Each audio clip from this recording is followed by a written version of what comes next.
Ouvindo, concedo a palavra ao doutor José Eduardo Cardoso, advogado-geral da União, pelo prazo de 1 hora. Pedimos a atenção de todos.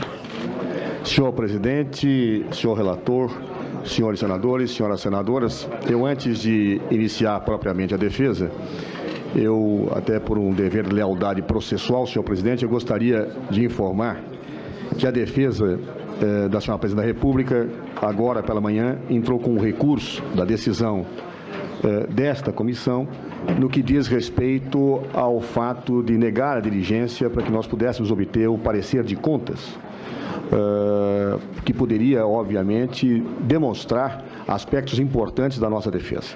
Então, estamos recorrendo ao presidente da Casa, como também entraremos ao longo do dia de hoje com outro recurso, que diz respeito à questão dos documentos que instruem os autos desse processo. A defesa, ela não recebeu os documentos como aconteceu na Câmara. E, além disso, nós tivemos aqui parlamentares que arguíram a necessidade de juntar documentos que eu, na sessão em que estive anteriormente, disse que eram indispensáveis para o exercício de defesa. Isso foi negado pela comissão. Então, nós estamos também, no dia de hoje, recorrendo ao presidente da Casa, na forma em que entendemos que deva ser exercido o direito de defesa, para que essa decisão desta comissão seja revista. E, da mesma forma, eu gostaria agora, em caráter inovador, presidente, de levantar uma questão que diz o seguinte, que se coloca no seguinte sentido. Nós sustentamos na defesa, Sua Excelência o relator, como veremos, recusou, de que era indispensável uma resolução da Câmara dos Deputados para que fosse aperfeiçoado lá o processo de acordo com a própria norma regimental da Câmara. Nós dirigimos uma petição já há alguns dias ao presidente da Câmara para indagar se seria expedida a resolução ou não. Inclusive, o Senado Federal expediu também um ofício ao presidente da Câmara para informar sobre a decisão que lá estaria sendo tomada sobre essa questão. E, ao que sei, a Câmara até agora não respondeu. Então, por esta razão, senhor presidente, eu levanto a questão de que esse processo, diante da ausência de resposta da Câmara ao ofício do Senado, sendo a resolução o que aperfeiçoa o processo da autorização na Câmara, teria que ser suspenso até que, efetivamente, a Câmara se posicionasse acerca desta questão. Então, requeiro a Vossa Excelência, a comissão, a suspensão do processo, neste momento, para que, efetivamente, ou nesta etapa processual, até que a Câmara, efetivamente, responda o ofício que o Senado a ela encaminhou. É o requerimento que faço no exercício de defesa, senhor presidente. Passo, então, agora a fazer as considerações acerca do relatório que foi apresentado e será submetido à decisão desta douta comissão por Sua Excelência o senador Antônio Anastasia. E, de início, eu quero, e com muita sinceridade, elogiar o trabalho feito por Sua Excelência o senador Anastasia. O senador Anastasia, em que pesa nossa relação de amizade de tantos anos, é um jurista, um homem dotado de luzes acadêmicas que, obviamente, enobrecem esta comissão.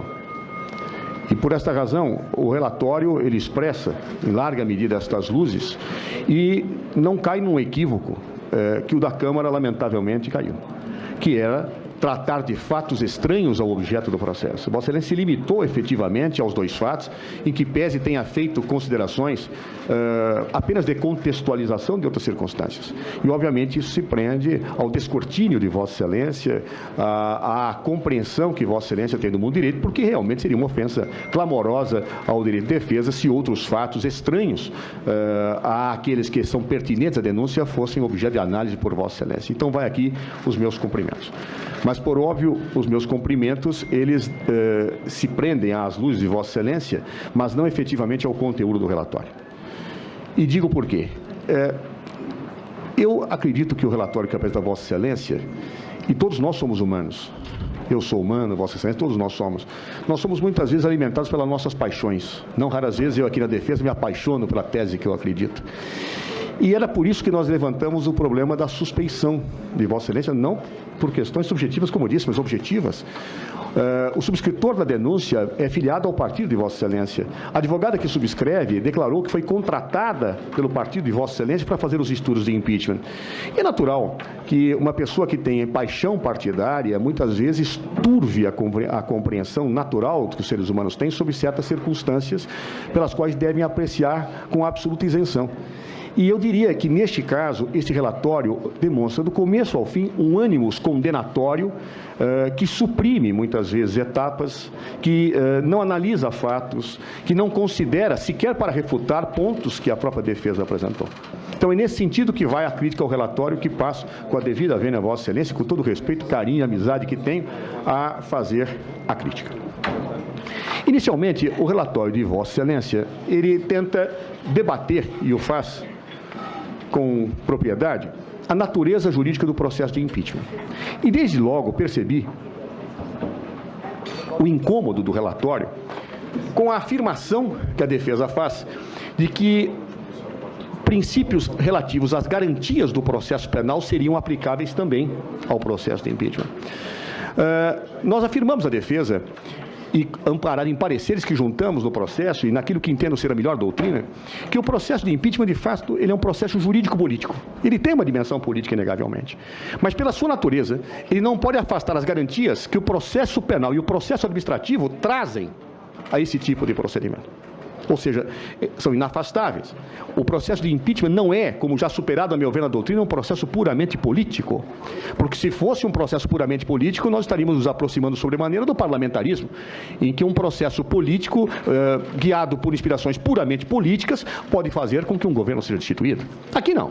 Aqui é um processo em que existe um crime de responsabilidade e a demonstração desse crime passa pela incidência de garantias do processo penal e do processo administrativo. Vossa Excelência critica a defesa nisso. Vossa Excelência chega, inclusive, a dizer que, contraditoriamente, a defesa pretende aplicar normas de regime penal no caso. É o que Vossa Excelência afirma às folhas 11.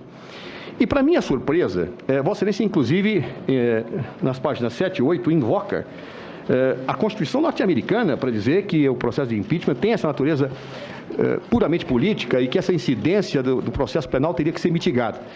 E faz, inclusive, a menção a uma das pessoas que influenciou muito o processo da Constituição americana, que é Hamilton, Alexander Hamilton, né? Cita, com a cultura e o descortínio que Vossa Excelência, obviamente, sempre tem, o federalista, né? E chega a dizer que Hamilton, Vossa Excelência grifa a palavra política, como dando a impressão que o processo de impeachment, ele realmente tem uma afirmação política que a suplantaria nos aspectos de imparcialidade, de características próprias do processo penal. E eu até me surpreendi, nobre senhor relator, porque na minha cabeça Hamilton falava exatamente o oposto. Então eu não pude ontem à noite, quando cheguei em casa, de olhar o federalista, né? E constatei que Vossa Excelência reproduziu de fato um trecho com fidelidade, mas não continuou o que Hamilton dizia logo após. Hamilton, no parágrafo seguinte, com a devida vênia, desmente a afirmação que lhe está imputada. Eu leio o que Hamilton diz logo após o parágrafo de Vossa Excelência. Ele diz: em muitos casos, o processo de impeachment, se conectará a facções preexistentes e irá afetar suas animosidades, parcialidade, influência e interesse de um lado e de outro. Em tais casos, há sempre o maior perigo que a decisão seja determinada mais pela força comparativa dos partidos que pela real demonstração de inocência ou culpa. E Hamilton, então, dizia que o ideal seria que fosse para o Senado, porque o Senado seria mais imparcial.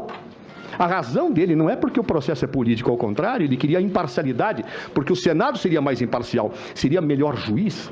Tanto que a tese de Hamilton, na origem, se não me falha a memória, era que juízes presidissem o processo de impeachment, mas, diante do contexto, que vá para o Senado, porque ele será mais imparcial, e conclui ele. Onde, se não no Senado, poderia ser encontrado um tribunal suficientemente dignificado ou suficientemente independente? Qual outro órgão seria mais capaz de sentir a confiança suficiente em sua própria situação para preservar, sem assombros e sem influência, a necessária imparcialidade entre o indivíduo acusado e os representantes do povo, seus acusadores. Ou seja, Hamilton propunha a imparcialidade e, portanto, ele não afastava a dimensão dos preceitos do processo penal ou de outras características que garantisse ao Senado a condição de julgadores. Ou seja, para Hamilton, como também para os fundadores, como também para os juristas norte-americanos, o processo de impeachment não é meramente ou puramente político, como Vossa Excelência chega a defender. Aliás, e se me permite, Vossa Excelência, Vossa Excelência, as folhas 15, chega a falar algo que, com a devida vênia, somente acredito eu que esta visão apaixonada, como eu também tenho, se me permite, que levaria a afirmar. Vossa Excelência diz o seguinte: reitere-se, o STF jamais reconheceu natureza de ilícito penal os crimes de responsabilidade. Jamais significa nunca, em tempo algum. Eu lhe trago aqui às mãos uma decisão da jurisprudência da Suprema Corte que fala exatamente o oposto. Que fala que o processo de impeachment nos crimes de responsabilidade é ação penal pública. Ou seja, está aqui, no agravo regimental da petição 1104, o STF assim decidiu, ementa. Direito constitucional, penal e processual, denúncia perante o STF apresentada por cidadãos contra ministros de Estado por crime de responsabilidade e legitimidade ativa em se tratando de ação penal pública. Está aqui. Ou seja, o Supremo reconheceu o caráter de que é uma ação penal pública. Então, portanto, quando Vossa Excelência diz que jamais reconheceu a natureza de ilícito penal, com a devida vênia, não me parece correto e poderia induzir o plenário a erro com esta afirmação, razão pela qual a defesa diz não. Há uma natureza penal e administrativa, sim, nesses processos, e não há erro da defesa ao dizer isso. Tanto isto é verdade, se me permite Vossa Excelência, e Vossa Excelência chega a tocar nisso no relatório, mas sem explicitar, a súmula vinculante 46 do STF diz que a competência para legislar sobre impeachment, ou sobre os crimes de responsabilidade, sobre o processo, é da lei federal. Por quê? Nós sabemos que o rol de competências da União, que está no artigo 21, ele é taxativo. Lá não está crime de responsabilidade nem processo. Por que o Supremo entendeu que esse tipo de situação deve ser objeto de legislação federal? Porque cabe à União legislar sobre direito penal. Como há componentes penais no processo de impeachment, não puramente penais, mas há componentes penais, se deu à União poder para legislar, senão pertenceria aos Estados. Porque não há taxatividade expressa para os Estados que absorveria subsidiariamente a competência. Ou seja, o Supremo entende os ingredientes penais. E quem entende não é só o Supremo, é a própria Lei 1079. A Lei 1079 foi expressa, absolutamente expressa, ao afirmar que se aplica subsidiariamente o Código de Processo Penal ao processo de impeachment. Por que manda aplicar o Código de Processo Penal se não haveria nada de penal? Qual é a lógica? Com a devida vênia, senhor relator, a premissa que parte Vossa Excelência não se afirma. Ou seja, incide as garantias do direito penal, sim, sobre o processo de impeachment. Não é puramente político. Os autores norte-americanos não dizem isso. Ele tem um componente político, mas isso não quer dizer que essas incidências não ocorram. E por que Vossa Excelência quer afastar o direito penal de um processo de impeachment? Porque Vossa Excelência quer aproximá-lo de uma decisão política. Porque Vossa Excelência quer aproximá-lo de algo que permita que a vontade política se extravase sem a configuração exata do crime de responsabilidade. É o desejo político, turvando a realidade constitucional. É o desejo político, fazendo com que a Constituição não prevaleça. Estivéssemos nós no parlamentarismo, senadora Anastasia, isso Vossa Excelência teria indiscutivelmente acerto, mas no presidencialismo não. O direito penal se aplica sim ao processo de impeachment. As garantias se aplicam sim, e tanto que Vossa Excelência, por repetidas vezes, utiliza categorias do direito penal para análise. Agora, eu não posso utilizar o direito penal quando me interessa e afastá-lo quando não me interessa. Quando eu quero dar vazão à política, eu não uso o direito penal, mas quando eu quero... Não. Ou se aplica ou não se aplica. E é claro, o processo de impeachment tem um componente político, ele é jurídico-político, a defesa afirmou isto, mas ao afirmar, nós não podemos afastar a nenhum presidente da República, nem a atual, nem a futura, nem a ninguém, absolutamente ninguém, a necessidade de ser processado com as garantias todas do direito penal, do princípio da legalidade, não da aplicação retroativa da lei, tudo que diz respeito ao direito penal, porque senão nós estaríamos submetendo um senhor presidente da República ou uma senhora presidente da República a um afastamento indevido no presidencialismo. Portanto, a minha discordância fraterna com a premissa de que parte Vossa Excelência pelas razões que expõe. segundo ponto que quero enfocar diz respeito a que Vossa Excelência diz que a denúncia não é inepta. Nós invocamos a inépcia da denúncia no que diz respeito aos delitos, ou ao delito, do atraso de pagamentos relativamente ao Plano Safra. Nós dissemos que os autores não diziam qual era o ato que o presidente da República tinha praticado. Não dissemos, não disseram. Eles chegam, inclusive, a fazer uma situação que me reputo curiosa. Eles jogaram duplo. Eu me lembro na UTI esportiva que jogava-se triplo. Eles jogaram duplo. Eles diziam assim, olha, é um ato comissivo, quer dizer, um ato. Qual é o ato que a presidenta praticou no caso das chamadas pedaladas fiscais? Ela conversava com o secretário do Tesouro, né? E junto a uma matéria de jornal que conversava com o secretário do Tesouro. Então aí, ó, esse é o ato dela, conversar com o secretário do Tesouro, e o secretário do Tesouro então fazia as pedaladas. Mas, dizem os autores, se não fizessem isso, então seria um ato omissivo, porque como ela tem, pelo artigo 81, a responsabilidade de gestão sobre a administração, então ela se omitiu. Jogou duplo, porque não existe o direito penal com a devida vênia. Ninguém joga duplo. Ou é ou não é. Ou é aquilo ou é aquilo. Eu não posso jogar, olha, condena por isso, mas se não condenar por isso, pega aquilo. Não existe isso. Com a devida vênia não existe. Muito bem. O que causou surpresa para nós é que no ato comissivo não se diz qual é o ato. O ato era conversar, dialogar com o secretário de Tesouro. E o que mais nos espanta? A advogada, a professora Janaína Pascoal, aqui disse que esse diálogo, como diz na denúncia, era com o então secretário de Tesouro, Arno Agostinho. Sim. Como o presidente conversava muito com Arno Agostinho, estaria o ato. Só que Arno Agostinho foi exonerado no dia 7 de janeiro de 2015. Ou seja, o ato de 2015, que atribui à presidente, é um diálogo que ela mantinha com alguém em 2014. E que não era mais secretário do Tesouro em 2015. Tem aqui o Diário Oficial que comprova o senhor Arno Agostinho não sendo efetivamente mais secretário do Tesouro. Que ato é esse? Eu já ouvi falar de funcionários fantasmas, mas ato fantasma de alguém que não estava mais presente eu não conheço. Se vale de uma conversa com alguém que não era mais funcionário em 2015 para dizer que efetivamente esse é o ato da presidenta. Como se... Senhores, qual é o ato da presidenta da República? Qual é o ato? Não é? E o que me chama também ainda a atenção, nobre senhor relator, é que Vossa Excelência ainda, vejam o que diz aqui, na página 120, quando indagado sobre este ato, a conclusão segura sobre a existência ou não de omissão ou comissão dolosa por parte da denunciada deverá ser objeto de exame a partir da fase de instrução probatória. Ou seja, eu não sei qual é o ato da presidenta. Eu a afasto, porque o resultado é o afastamento, aprovo, afasto, depois eu discuto qual é o ato dela. É isso. É correto. É correto não se indicar o ato que uma pessoa praticou para condená-la, para depois que ela for afastada, nós vamos descobrir qual é esse ato? É o que está dito. Ou seja, com a devida vênia, é óbvio que a denúncia é inepta e óbvio que nós não sabemos até agora qual é o ato. Me lembra aquele joguinho de criança do Wally, né? Onde está o Wally? Onde está o ato? Não existe, ninguém sabe dizer. Passamos pela Câmara e ninguém disse, passamos agora pelo relatório do Senado e ninguém aponta qual é o ato, e vamos apurar depois que ela for afastada qual é o ato. Perdão, não há ato nenhum da senhora Presidente da República em relação às chamadas pedaladas fiscais de 2015. Por quê? Porque quem gerenciava isso era o ministro da Fazenda. Não adianta quer dizer que ela conversava em 2014 com o secretário. Quem gerenciava era o ministro da Fazenda.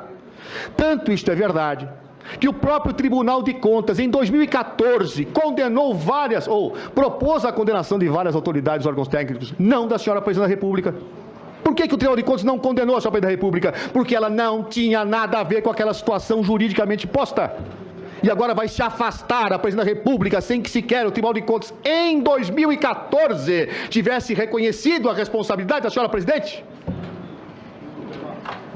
Senhores, é por isso que nós afirmamos que a inicial é inepta. E que não existe ato para a configuração do crime de responsabilidade. Com perdão da veemência, mas é o entusiasmo da paixão.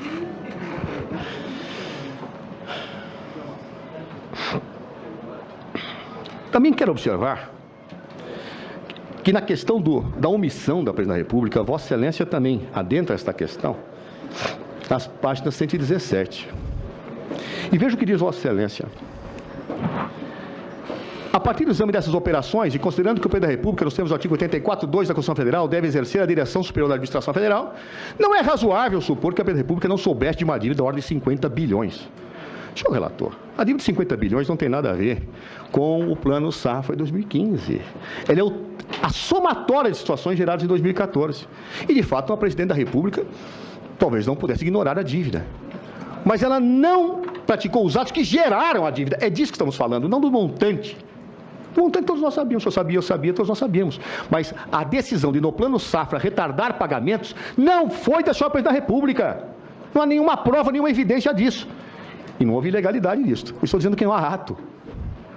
Então, portanto, com a devida vênia, querer se condenar alguém sem dizer qual é o ato a ela imputável, é algo que viola princípios básicos do direito administrativo, do direito penal, do direito.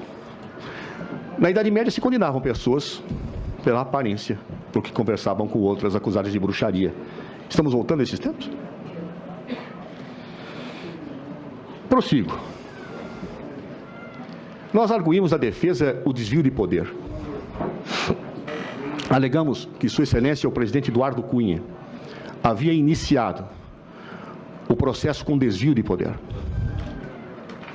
E alegamos o desvio de poder não só na denúncia, mas durante todo o processo.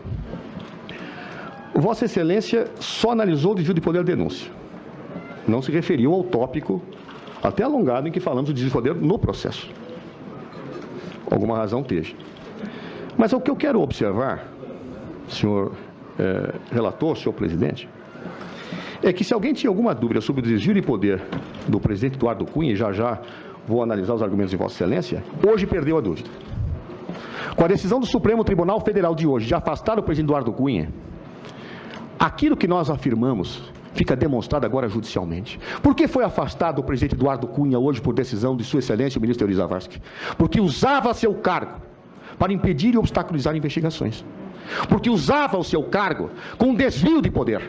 Usava o seu cargo para não permitir que aquelas situações que lhe são dirigidas de desvio de dinheiro público não avançassem. E esse desvio de poder iniciou exatamente assim, no caso do impeachment. Foi ameaçando a Presidência da República para que obtivesse os votos no Conselho de Ética, e ao não obtê-los, que o presidente Eduardo Cunha desencadeou esse processo. É a mesma razão, o mesmo modus operandi que levou ao seu afastamento hoje. Ou seja, no thriller de desvio de poder do presidente Eduardo Cunha, o desvio de poder deste processo está colocado. Não fosse o presidente Eduardo Cunha agir desta forma, que o levou ao seu afastamento hoje, esse processo não teria sido instaurado. Foi uma vingança. Isto qualifica o desvio de poder do presidente Eduardo Cunha, hoje atestado por uma decisão judicial. Não neste caso, mas no seu modus operandi, na sua atuação geral, como gosta de se dizer nesta comissão, no conjunto da obra. O conjunto da obra do presidente Eduardo Cunha é desvio de poder, por isso foi afastado. E este impeachment faz parte desse conjunto da obra. Quero também observar, senhor relator, que em nenhum momento Vossa Excelência diz a afirmação de que esse processo começou com uma ameaça. Vossa Excelência não refuta isso. Aliás, foi a palavra do próprio jurista Miguel Reale, dizendo que aquilo foi chantagem explícita e por isso iniciou o processo. Vossa Excelência não diz que não houve desvio de poder porque não houve ameaça. Ou seja, vocês não dizem não houve ameaça, nem disse que houve ameaça, mas isso não qualifica desvio de poder. Habilmente, Vossa Excelência, brilhantemente, pretendendo construir a sua lógica condenatória, omitiu esse aspecto. E como Vossa Excelência, então, diz, por que Vossa Excelência diz que não há o desvio de poder? Primeiro, Vossa Excelência diz, às folhas 30, que o ato foi motivado, com destaque para critérios técnicos. Pergunto a Vossa Excelência, qual ato por desvio de poder na história da humanidade não foi motivado? Foram pouquíssimos. O ato com desvio de poder, ele é sempre motivado. Ele tem sempre explicitação técnica. É isto que a doutrina inteira diz, e Vossa Excelência bem o sabe. Aliás, os atos que levaram ao presidente Eduardo Cunha ao afastamento hoje foram todos motivados. Todos. Ele justificava, ele retardava, ele fazia com mão de terceiros para que o processo dele não andasse. Vossa Excelência diz, então, que um ato motivado não merece desvio de poder? inteira diz que isto é factível. Aliás, não confundamos com a devida vênia os elementos do ato administrativo. O motivo é o que propulsiona o ato. A motivação é a explicação escrita. E a finalidade é a razão pela qual o ato é praticado. O desvio de poder não atinge o motivo nem a motivação, atinge a finalidade. E Vossa Excelência aqui contornou a afirmação que a defesa fez, que o processo havia sido iniciado com desvio de poder, com desvio de finalidade por vingança. Vossa Excelência nem tocou neste assunto. Mas, Vossa Excelência chega a sugerir algo que julguei pitoresco, aliás, já havia sido sugerido nesta comissão, que o impeachment agradou a Sua Excelência a Presidenta, porque como ele circunscreveu o objeto do impeachment, ele abriu de acordo, agradando a Presidenta. É a primeira vez que eu vejo um processo de impeachment ser aberto contra o Presidente que fica feliz da vida por isso. Houve um acordo, olha, abre para mim o processo de impeachment e circunscreve. Olha, então aí ela aplaudiu esse processo. Senhores, por que o presidente Eduardo Cunha circunscreveu o objeto?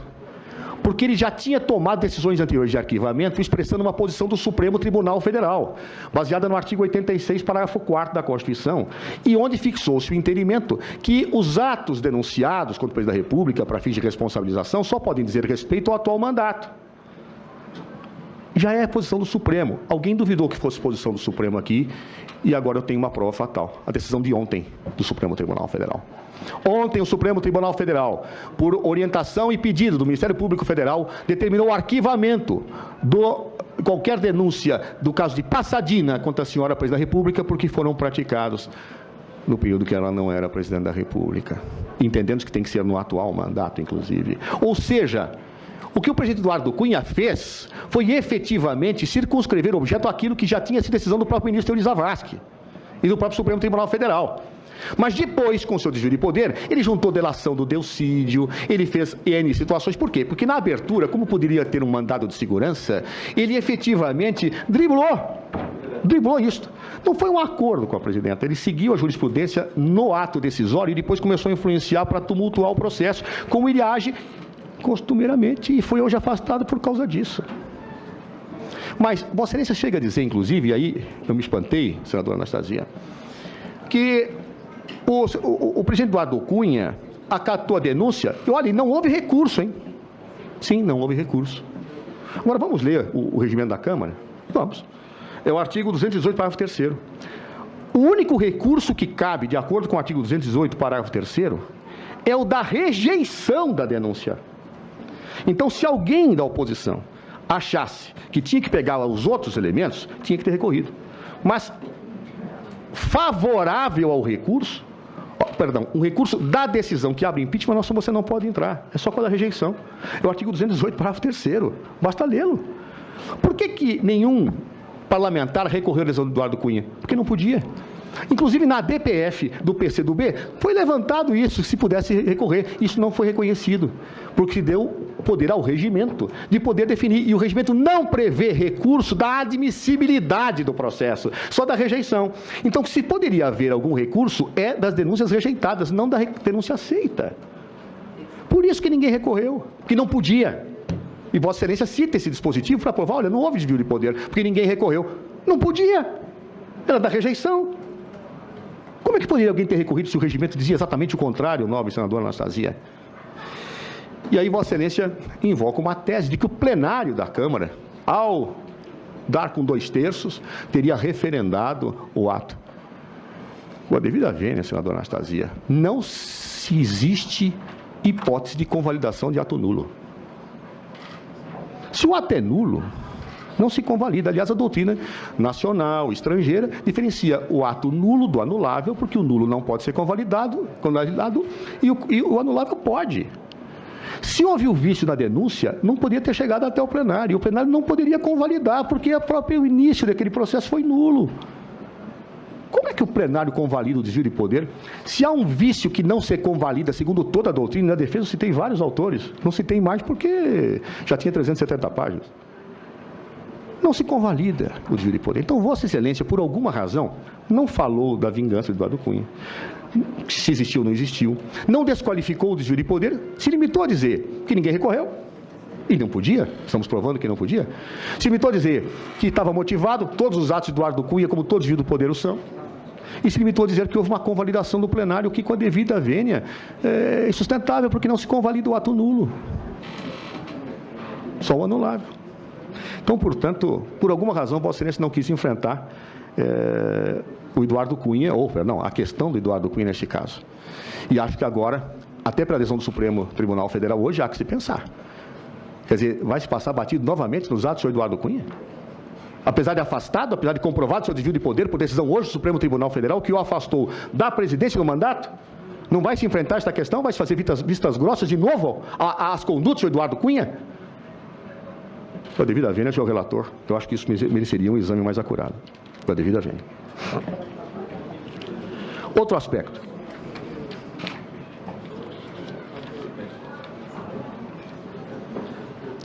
Nós falamos, e eu me lembro que a senadora Vanessa Graziotin leu uma questão de ordem sobre essa questão, sobre a necessidade de, antes de se processar esse pedido de impeachment, de que se tivesse julgado as contas previamente, porque isso seria uma usurpação das competências constitucionais. E eu me recordo até que o nobre senador Aloysio Nunes disse: isto é um rematado absurdo. Bem, todos nós temos o direito de achar que são absurdas as coisas, mas eu quero citar um precedente no Brasil disso. Processo de impeachment de Getúlio Vargas. Eu concordo que eu não era nascido à época, nem Vossa Excelência, mas o senador Aloysio era. O senador Aloysio era. Bem. Senhor presidente, aproveito rapidamente só para que o senhor possa verificar o som, porque está chegando uma informação aqui que está, enfim, o som está falhando da TV Senado. Muito bem. Agradeço, nobre senadora. Mas houve um processo de impeachment contra Getúlio Vargas. E sabem por que não prosperou? Porque não foram julgadas as contas e as questões diziam respeito às contas. Vou ler aqui a decisão da Câmara dos Deputados à época de Getúlio Vargas. Antes da deliberação do Congresso Nacional no exercício de uma competência que lhe é exclusiva, segundo o texto constitucional sobre as contas do exercício financeiro, não é lícito a quem quer que seja pretender que sobre ela se emita parecer, juízo ou sentença. Há uma instância constitucional, privativa e de natureza política para apreciação das contas do exercício financeiro. A revelia dela, ou antes do seu pronunciamento definitivo, não é juridicamente possível abrir-se, mediante outro rito ou processo, debate sobre a legalidade de tais contas. Somente depois do veredito final do Congresso, que concluiu pela rejeição total ou parcial das contas, é que se apresenta para o cidadão, como denunciante, a faculdade de provocar nova deliberação da Câmara dos Deputados, com o objetivo específico de apurar a responsabilidade do presidente da República. Ou seja, a tese que era um absurdo está posta na história. Houve já a rejeição de um processo de impeachment, senador Caiado, porque é necessário julgar previamente as contas. E fundamento a razão de ser disto, tentando refutar Sua Excelência o relator. Sua Excelência o relator funda o seu raciocínio de que não seria necessário o julgamento das contas, alegando a independência das instâncias.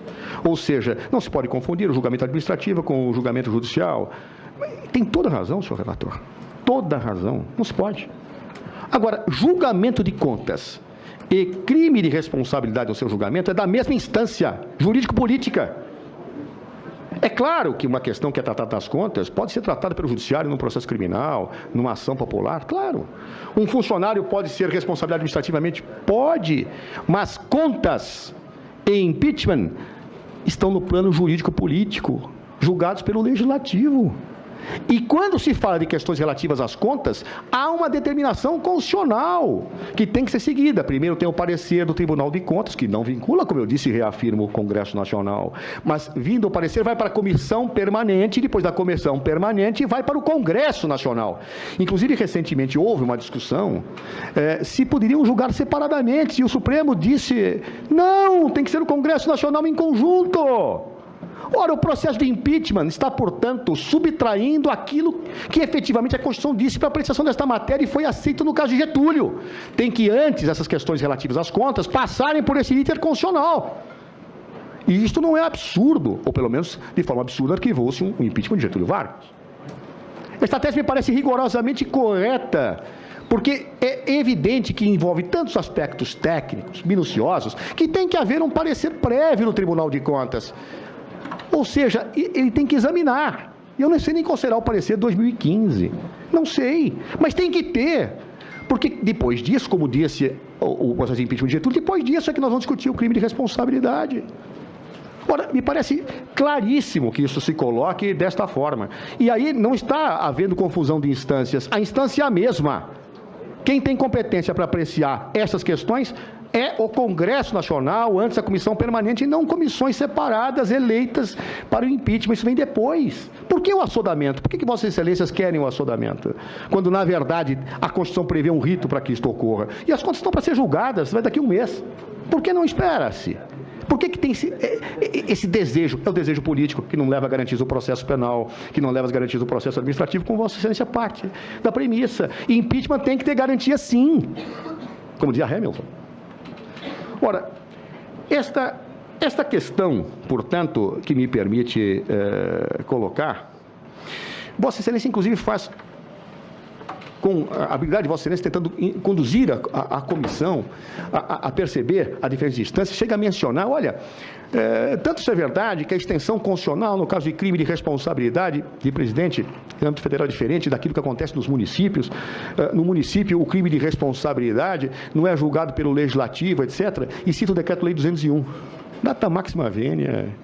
De fato, o crime de responsabilidade de prefeitos é julgado pelo Judiciário. Por quê? Porque o Decreto-Lei 201 de 67, 17 anos depois, 27 anos, 67, 17 anos depois da lei de 1950, 1079, ele separa crime de responsabilidade de infrações político-administrativas. O julgamento pela Câmara se dá com base no artigo 4º, não com base no artigo 1º que Vossa Excelência cita. Vossa Excelência esqueceu isso. O legislador, para o municipal, ele separou o que é julgado pelo Judiciário do que é julgado pela Câmara. Só isto. Não é que todas as situações são julgadas pelo Judiciário, não. O artigo 4º do Decreto-Lei 201 é claro, estabelecendo as chamadas infrações político-administrativas que são julgadas pela Câmara, que equivalem aos crimes de responsabilidade, na sua totalidade, da 1079. Então, Vossa Excelência, com todo o conhecimento, mas pela paixão, pelo ânimo condenatório, tenta construir situações para justificar o que com a devida vênia não se justifica. E aí que volta à tese, ou seja, não há base para isto, nem para que as afirmações que aqui foram feitas sejam colocadas. Então, se querem Vossas Excelências entender que não se deve esperar as contas, muito bem, há precedente.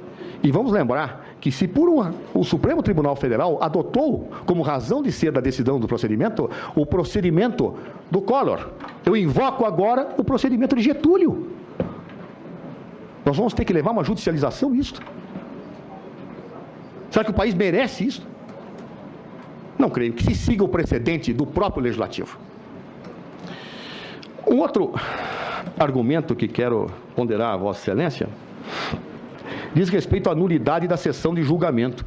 Nós invocamos que a sessão de julgamento da Câmara era nula. E nós dissemos, olha, não poderia ter sido feita orientação partidária, não podia fechar a questão. Você disse, não, é um processo político. Outra vez voltando à tese do processo político, como se não fossem juízes os que estavam aqui. Não pode, não tem problema. Inclusive eu citei jurisprudência da Comissão Interamericana e você disse, não se aplica. Você disse, não se aplica. E me disse, sabe por que não se aplica? Você diz no relatório. Porque lá são juízes, funcionários técnicos que têm garantias de inamovibilidade, que as garantias não se aplicam. É o que você diz no relatório. Data máxima vênia, senhor relator. Vamos à Constituição do Peru. Lá os juízes não são funcionários técnicos, têm mandato. Cito a Vossa Excelência o artigo 201 da Constituição do Peru. Tem mandato. Não são funcionários técnicos, não têm as garantias de vitaliciedade próprias do Judiciário Nacional. E por isso que lá, quando a Corte Interamericana de Direitos Humanos diz que o processo de juízo político não poderia ter orientação de votos, não poderia ter fechamento de questão, nem os parlamentares declarar previamente os votos, ele se aplica a uma realidade idêntica à nossa. E mais, basta ler o julgado, eu tenho aqui, posso passar a mão de Vossa Excelência, ele não fala que é por causa de juízo, ele fala todo juízo político feito pelo Legislativo, todo, são imparciais, como dizia Hamilton, tem que ser imparciais, não pode ter orientação de voto. Não sou eu quem diz que não pode ter orientação de voto, nem a Corte Interamericana. É a própria Lei 1079. A própria Lei 1079, expressamente no artigo 23, diz: não cabe orientação de votação. O presidente Eduardo Cunha começa a votação na Câmara dizendo: olha, não pode ter orientação. E aí fecha os olhos e todo mundo orienta. Todos eles orientam. Tal partido vota assim, tal partido vota assado, tem que fechar a questão. Viriu-se a lei, o artigo 23 da Lei 1079, Vossa Excelência simplesmente não viu isso. Ele diz que é um processo político. Então, processo político, nem a lei que rege o processo político tem que ser levada em conta.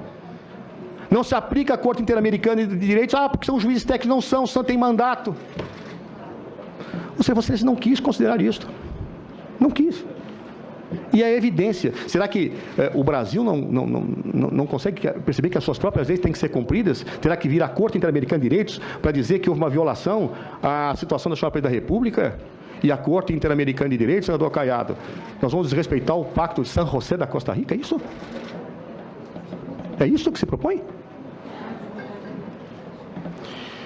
Da mesma forma, Vossa Excelência diz: não se aplica aquilo que os deputados fizeram na hora da votação, voto por isto, voto por aquilo outro, que escandalizou o mundo. Vossa Excelência diz: isso é irrelevante. Isso é irrelevante porque são atos políticos. E sendo atos políticos, isso não diz nada. Ou seja, aquilo que escandalizou o mundo naquela votação, vamos deixar barato.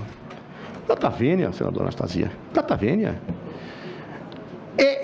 Já está superado na doutrina há muito tempo. Eu me lembro quem dizia isso, é Otto Maier, um ilustre administrativista alemão na década de 30, 40, não lembro de quando que era, que os atos políticos não são sindicáveis, que não se submetem a controle, são de discricionalidade amplíssima. Ora, no Brasil, inclusive a discussão entre que ato político e que ato administrativo é muito confusa.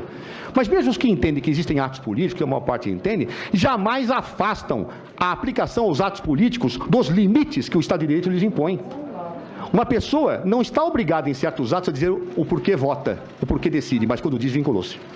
Quando diz, vinculou-se. Tem os motivos determinantes que se aplica aos atos administrativos, que se aplica aos atos políticos, que se aplica a todos que nós vemos no Estado de Direito. E nenhuma lesão de direito pode ficar afastada do Poder Judiciário e, portanto, esses controles incidem sobre os atos políticos. Essa ideia de que os atos políticos são amplíssimamente discricionários, que vale tudo, então a pessoa pode chegar, dizer a razão que quer. Meu Deus! O mundo não teria ficado escandalizado com aquela votação da Câmara dos Deputados se isso fosse normal, se isso fosse razoável. Não foi.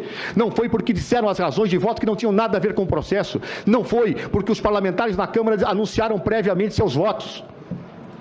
E é por isso que a Corte Interamericana disse: voltem os juízes, e deu uma decisão para que os juízes voltassem. E o Peru teve que cumprir essa decisão. Será que teremos que chegar à Corte Interamericana de Direitos para que eles digam volte a presidenta Dilma Rousseff, quando nós não consideramos os pressupostos básicos de um Estado de Direito? Será que teremos que chegar a fóruns internacionais e não aos nossos próprios fóruns para discutir aquilo que é nosso direito e aquilo que é devido à nossa democracia, à nossa Constituição? Prossigo. Nós alegamos a falta de resolução da Câmara.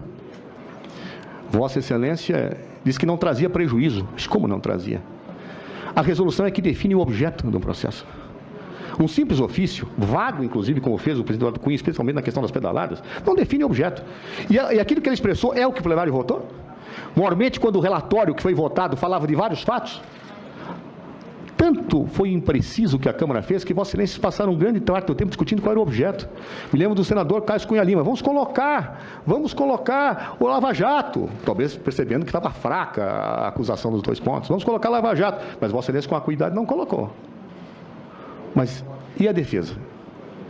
E a resolução? Claro que trouxe prejuízo, trouxe prejuízo à defesa, trouxe prejuízo ao trabalho de Vossa Excelência, porque se tivesse a resolução, teria ficado clara qual era o objeto, e os senhores não teriam perdido tempo de discussão. Mais aprofundando, talvez pudesse até ter encontrado o ato da Presidente da República, no caso das pedaladas, se a discussão fosse voltada a isso, né? Mas se fosse discutindo o objeto, estamos batidos agora. Ou seja, não há ato da Presidente da República que se prove depois, que se afaste primeiro. Ou seja, trouxe prejuízo sim à defesa, trouxe prejuízo aos trabalhos, e por isso que pedi no começo a suspensão dos trabalhos do processo de impeachment até que a Câmara decida se vai fazer resolução ou não. Porque, inclusive, não nos permitiram até a judicialização sobre essa questão, porque eu não sei se vai ter resolução, se não vai. Prossigo, senhor presidente e senhor relator. Vossa Excelência diz que não tem problema nenhum a tese que nós sustentamos a não recepção do artigo 11 da Lei 1079. Invoca vários juristas que eu respeito, porém, é fundamental essa tese da não recepção do artigo 11 para o caso das pedaladas fiscais. Por quê? Porque se for baseado só no artigo 10, parece evidente que não há sustentação à tese da denúncia. O artigo 10 fala, que no caso, a violação à lei orçamentária é um crime de responsabilidade. E Vossa Excelência argue a violação à lei de responsabilidade fiscal. A lei de responsabilidade fiscal não é lei orçamentária, com a devida vênia. Pela Constituição, há 3 orçamentos. O plano plurianual, a lei de diretrizes orçamentárias e a lei orçamentária anual, não a lei de responsabilidade fiscal. Ela não é orçamento, ela regula as finanças públicas. Então, não há tipicidade, a caracterização disso. Então, se cai o artigo 11,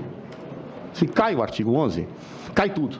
Então, Vossa Excelência, sabendo disso, hábil jurista que é, disse, não tem problema, o artigo 11 foi recepcionado, sim, pela Constituição. O artigo 11 foi recepcionado pela Constituição. Por que foi recepcionado?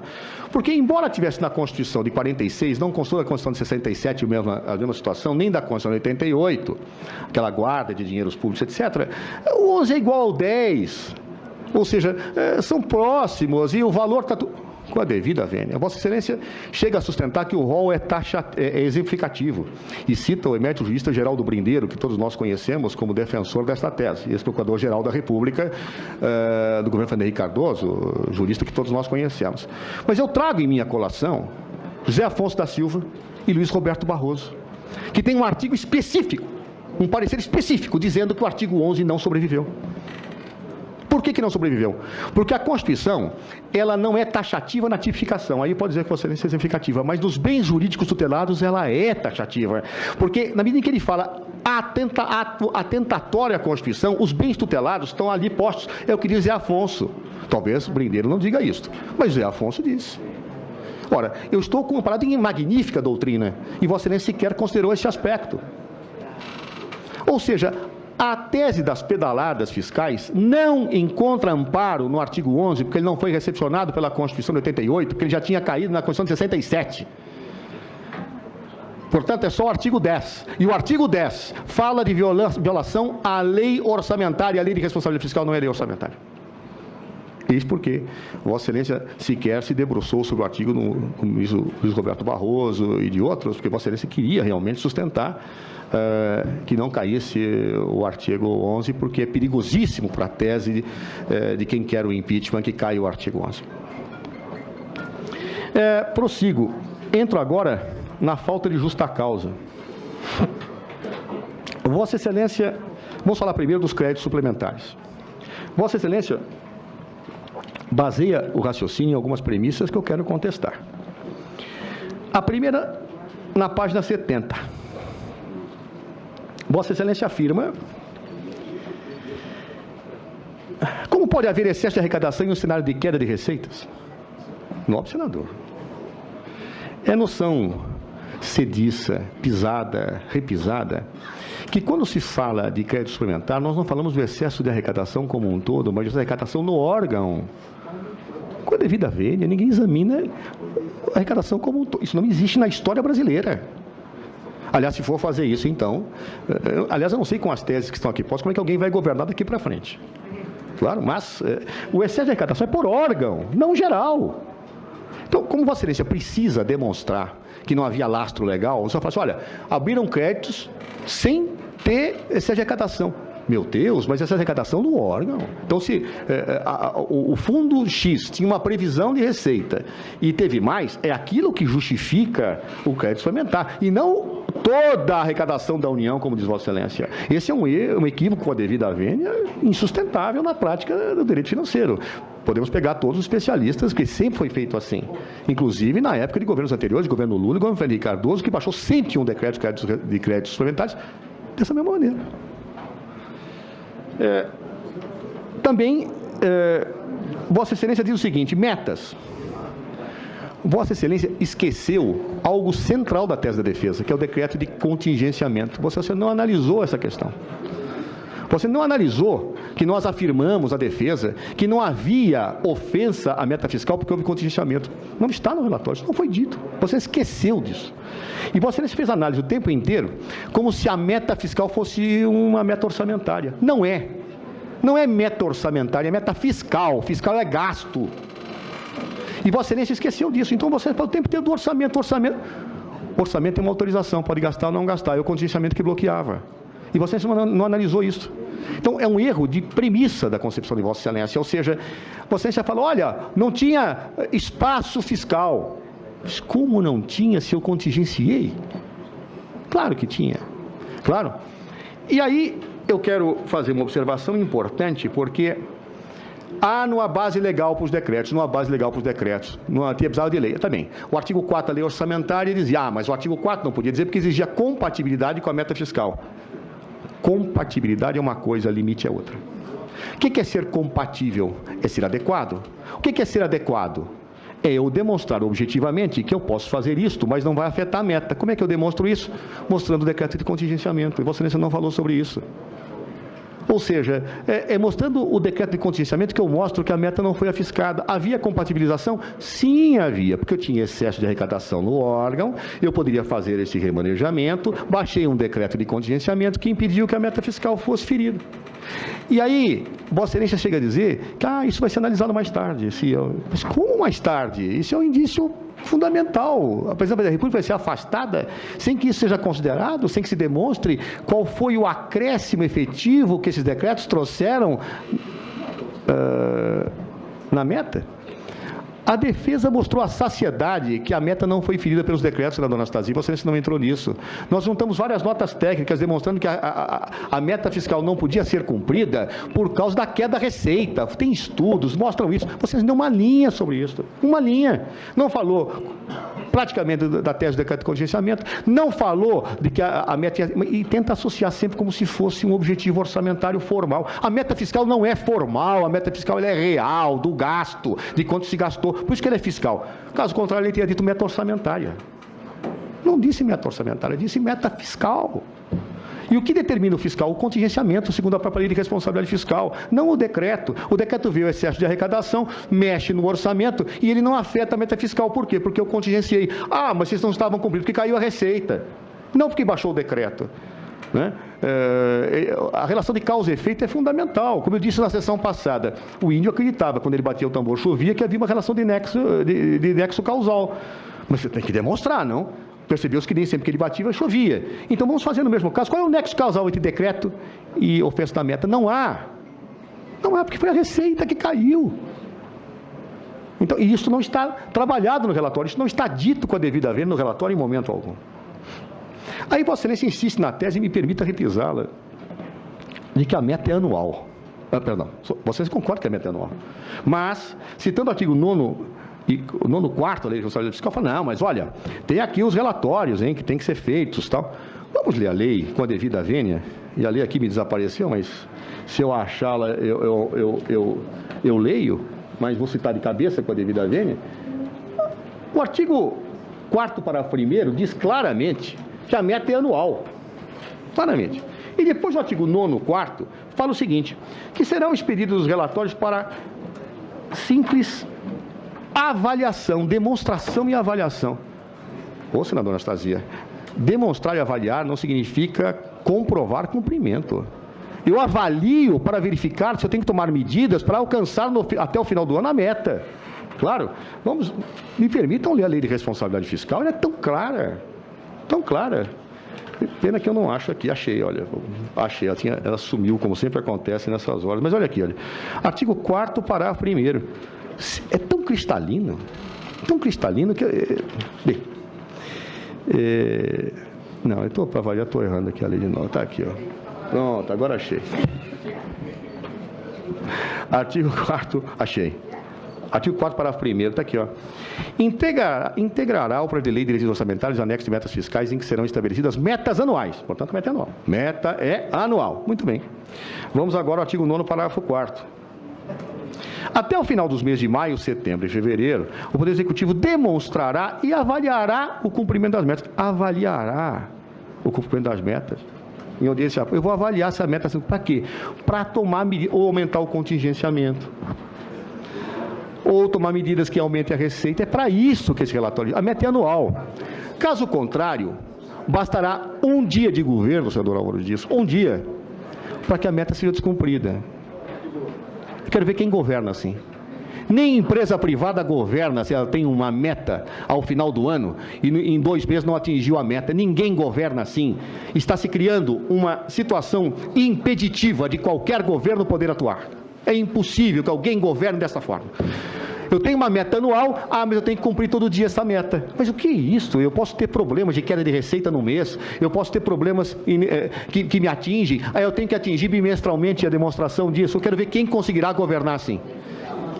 Quero ver quem consegue governar com esta lógica.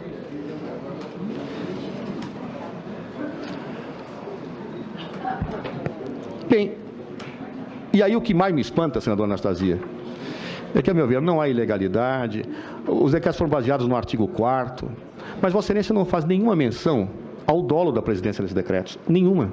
E nós apresentamos um forte arrazoado. O que nós dissemos? Em primeiro lugar, que houve uma mudança da opinião do TCU, Vossa Excelência se omitiu e não disse nada a respeito. Claro, porque se Vossa Excelência concordasse que houve uma mudança da decisão do TCU, Vossa Excelência teria que dizer que não houve dolo, porque o TCU sempre admitiu isso. Inclusive, na defesa, nós mostramos que em 2001, o governo Fernando Henrique Cardoso baixou 101 decretos idênticos a este. Mudou a meta por responsabilidade fiscal, por medida provisória, e não cumpriu no Executivo a meta, mesmo alterada.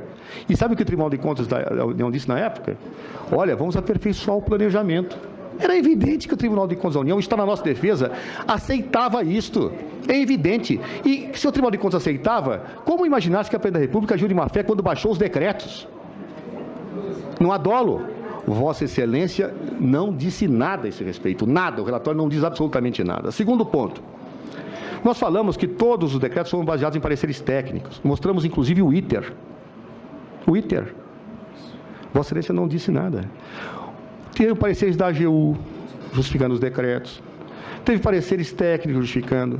Vossa Excelência que disse que não. Claro, porque se Vossa Excelência disser sobre isso, tem que dizer que não houve má-fé, porque a jurisprudência é pacífica ao dizer que quando um chefe do Executivo toma decisões baseadas em pareceres técnicos, não há má-fé dele. Vossa Excelência não enfrentou essa questão, embora colocada na defesa.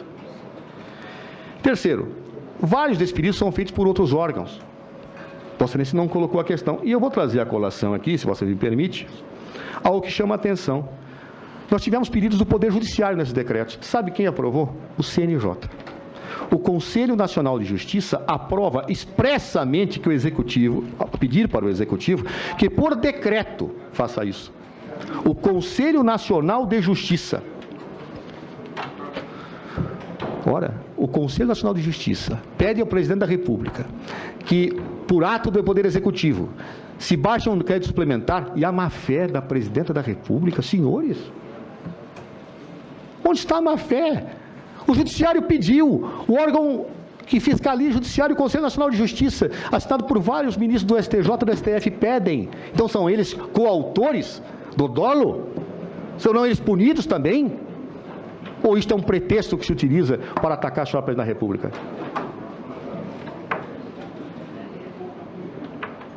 Vocês também não abordam que 70% dos valores do decreto foram para o MEC por uma decisão do Tribunal de Contas da União. Não aborda. Todos esses aspectos descaracterizadores do dolo da Presidência da República, o parecer se omite. Por que se omite? Porque não poderia enfrentá-los. Por que não poderia enfrentá-los? Porque senão teria que absolver o presidente. É evidente. Por que alguém se omite de analisar uma questão? Porque ela é incômoda ou porque esqueceu. Jamais o senador Anastasia esqueceria. Então, só posso... O ânimos condenatório fez com que o dolo não fosse apreciado. Nenhuma dessas questões foi rebatida. Vocês não dizem que o Tribunal de Contas não mudou de opinião, como chegou a dizer o relatório da Câmara. O relatório da Câmara chega até a ser curioso, porque ele diz, olha, a discussão era pública, e nós provamos que não era pública. E que no relatório prévio do ministro Augusto Nardes sequer falava dos decretos. Que depois que o Tribunal de Contas abriu o processo, não foram baixados mais os decretos. Nós provamos isso. Então agora não se fala mais. Ah, mas o Tribunal de Contas não havia apreciado a questão. Havia. Eu mostrei a conta de 2001 do presidente Fernando Henrique Cardoso, em que se analisa os decretos e se fala, vamos aperfeiçoar o planejamento, mas ninguém falou que houve dolo nem crime de responsabilidade, nem rejeitou as contas na época.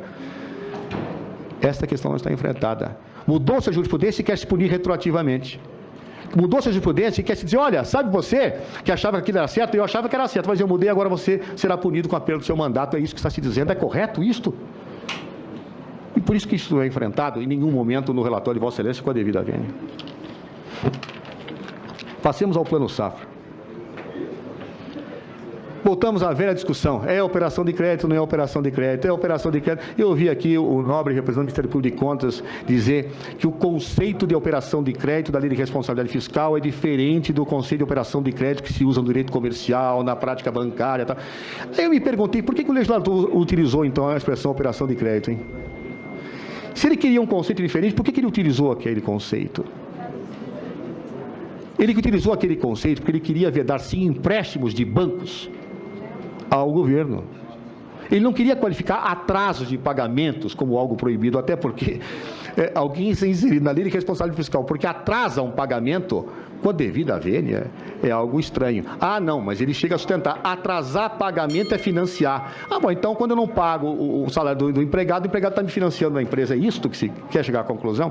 E o que é pior, ao contrário das situações de 2014, o Plano Safra não tem contrato. Sabiam disso, senhores senadores? Que não há contrato entre o Banco do Brasil e o governo federal? É algo que decorre de lei, é uma operação ex lege.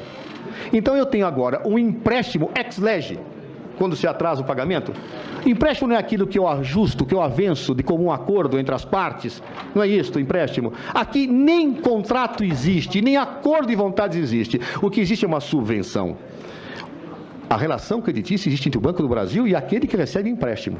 Lá sim. Mas não com o governo federal. O governo federal apenas equaliza aquilo que foi pago, ele apenas subsidia aquilo que foi pago. Ele não tem um empréstimo, atrasou o subsídio muito bem, atrasou. Agora, dizer que o governo federal está se financiando no Plano Safra. Que isto? Quando não há nem contrato, que empréstimo é esse que não tem acordo de vontades entre as partes? Ah, mas ele de responsabilidade fiscal fala que é operação de crédito ou assemelhado. Mas isso não tem a menor semelhança com a operação de crédito. Eu estou repassando dinheiro para subsidiar um programa. Aí eu não paguei, o que eu sou? Inadimplente. Eu atrasei. É isto que juridicamente configura. Mas vamos imaginar, não, o tribunal mudou de opinião, perfeito, é operação, tudo bem. Quer dizer que quando milhares de juristas dizem uma coisa e outros dizem outra, houve má fé quem optou por uma das teses? Ou seja, age com má fé quem opta por uma tese, é isso? Quando ela é defendida por vários, quando ela é feita por vários governos, mas o que mudou é o volume, o que mudou é a quantidade de dinheiro em 2014, não 2015, né? A quantidade de dinheiro que mudou. E desde quando quantidade de dinheiro modifica a natureza jurídica de um negócio? Desde quando? E no caso de 2015, nem quantidade de dinheiro se fala, porque a quantidade de dinheiro era de 2014. Ou seja, e o dolo? E o dolo das pedaladas? Vossa Excelência diz, não, a Presidente da República sabia do valor da dívida de 2014, mas não praticou atos relativos a que o Plano Safra tivesse atraso de pagamento. Me mostrem qual foi a decisão da Presidente da República que determinou aquilo. Não há. E eu volto a insistir. Mais uma vez, nós estamos diante de um crime de responsabilidade sem ato. Mais uma vez, nós estamos diante de um crime de responsabilidade que exige um ato atentatório à Constituição, nos termos do artigo 85 da Constituição Federal, em que não se diz qual é o ato. O ato, depois a gente prova. O ato depois nós provamos. Afasta, depois a gente prova qual é o ato. E, se não tem ato, não tem dolo. Claro, mas... se o Tribunal de Contas admitir e não passou a admitir, onde é que está o dolo? Se tem pareceres amparando aquilo, onde é que está o dolo? E, portanto, chegando já ao final, senhor relator, é evidente a inconsistência do que aqui se coloca. É evidente que houve desvio de poder, está se fugindo de enfrentar a questão do presidente Eduardo Cunha. Espero que essa comissão finalmente se debruce sobre a questão. Se a comissão achar que o presidente Eduardo Cunha agiu corretamente, que ele não agiu com vingança, que diga, mas não que se fuja da discussão. Especialmente depois da decisão de hoje do Poder Judiciário. Não cabe mais fugir da discussão em relação aos comportamentos que o senhor Eduardo Cunha teve com o presidente, dentre os quais desencadearam esse impeachment. Vamos enfrentá-lo. Se vocês acham que não houve vingança, que ele agiu corretamente, que digam. Agora, dizer que o processo de impeachment foi aberto para atender e agradar o senhor presidente, pelo amor de Deus, vamos olhar os fatos como eles são. Claro, ele abriu por vingança. O próprio Miguel Reale disse isto. A imprensa inteira documentou. Todas as matérias de jornais estão colocadas nos autos. Então digam que não é. Ou que vingança não é desvio de poder. Digam. Mas não vamos fugir do enfrentamento da questão. Da mesma forma, vamos olhar como foi o julgamento, os vícios que aconteceram e vamos olhar a absoluta, concluindo, senhor presidente, a falta total de provas de ocorrido de crime e responsabilidade. E concluo com algo que o senhor relator iniciou.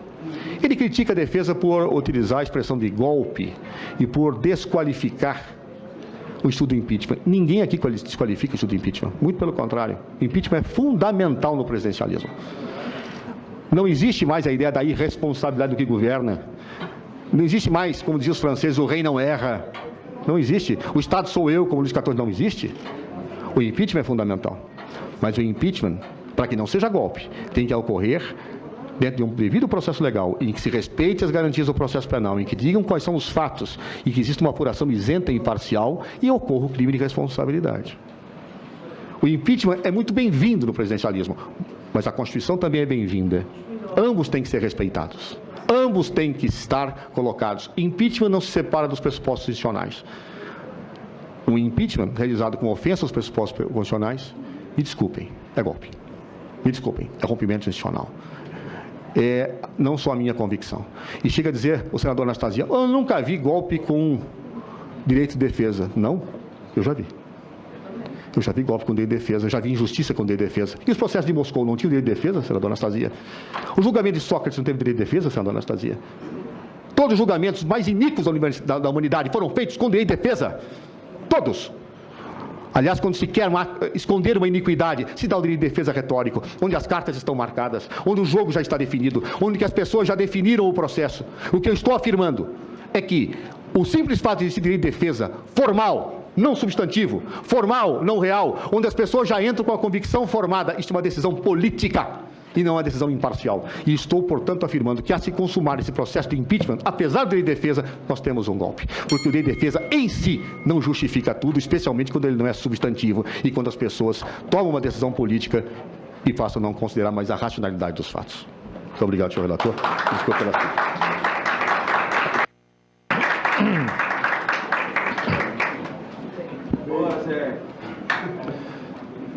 sobre o recurso da defesa ao presidente do Senado Federal. A defesa